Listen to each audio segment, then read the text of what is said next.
భద్రాచలం దగ్గర చిన్న అరుణాచలం ఉంది.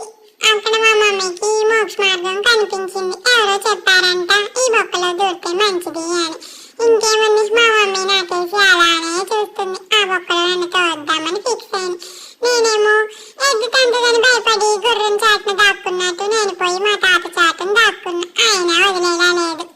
ఆ బొక్క చూస్తేనేమో గింతంత ఉంది, లోపలేమో చీకటి. మమ్మీ కాపాడే అని అరుస్తుంటే అలానే మా ప్రకాష్ బాబు బయటికి లాగాడు. దీనికే భయపడితే మోక్షు అంటుంది. నువ్వు వెళ్ళే నీకు తెలుస్తుంది, భయపడద్దు మోక్షు అట. మా తాత చూసారా, 2 సార్లు వెళ్తున్నాడు. ఇరుక్కుంటే గాని ఇంకోసారి పోడు. అయినా నాకు అర్థం కాదు, లడ్డుగా ఉన్న వాళ్ళ పరిస్థితి ఏంటి? ఇంత గుడి కట్టిన వాళ్ళు ఆ బొక్కను కొంచెం పెద్దగా పెట్టొచ్చు కదా. వీళ్ళ ముళ్ళేదో పోయినట్టు గింతంత పెట్టారు.